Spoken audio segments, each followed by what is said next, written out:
Owners of earthquake-prone buildings look likely to be given 15 years to get buildings up to scratch or face demolition, and this will affect thousands of people right across the country. It's a key part of government recommendations released today as a response to the Royal Commission into the Canterbury quakes. Political editor Corin Dan's been checking out the details. He joins us now live. Evening, Corin. Good evening, everybody. Well, an earthquake-prone building is like this one behind me here. That doesn't come up to 33% of the building code.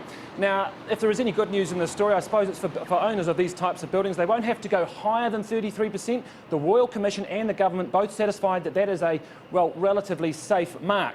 If there is a downside for these owners, is that they will have to build these, fix these buildings up a lot faster. In the Christchurch quake, unreinforced masonry buildings contributed to the deaths of 42 people. Today, the Canterbury Earthquakes Royal Commission issued its views on how to stop that happening again. It's calling for all unreinforced masonry buildings to be assessed within 2 years of a law change and strengthened within 7 years. All other quake-prone buildings must be assessed within 5 years and strengthened in 15. It's also recommending the government set up a national standard for building safety, a public education campaign and a public register grading quake-prone buildings. Well, with this one we have to put a skin behind it and tie all the bricks back into it because you can't afford to have them shaking in an earthquake.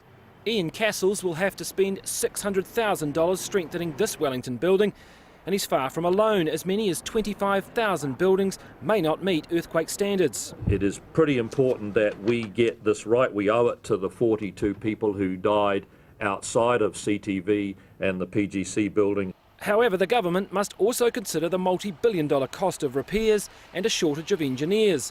And in a discussion document, it calls for a 15-year window for assessing and strengthening brick and stone buildings, rather than the Commission's tougher 7-year time frame. The Royal Commission want it slightly faster. We'll land somewhere in agreement between those, sort of midpoint somewhere.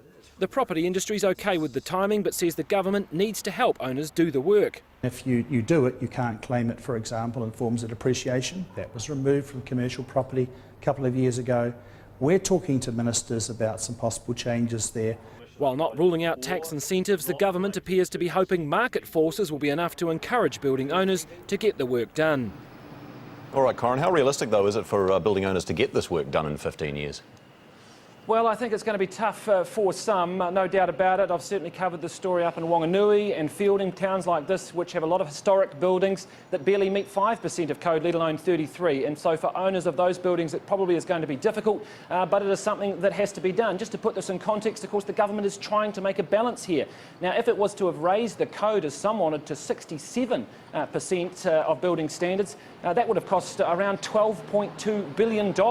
Now, the proposed changes we're seeing here are about $1.7 billion for building owners to have to stump up, so it's still a fair amount of money. That's why they want tax incentives. But nevertheless, the government trying to find a way through here. Just one area that they haven't tackled is residential buildings, homes that is. Now, the Royal Commission said they wouldn't mind seeing local councils have the ability to assess residential homes to see whether they are earthquake prone. The government is not keen to wade into that area. All right, thanks for that, Corin. Corin Dan in Wellington.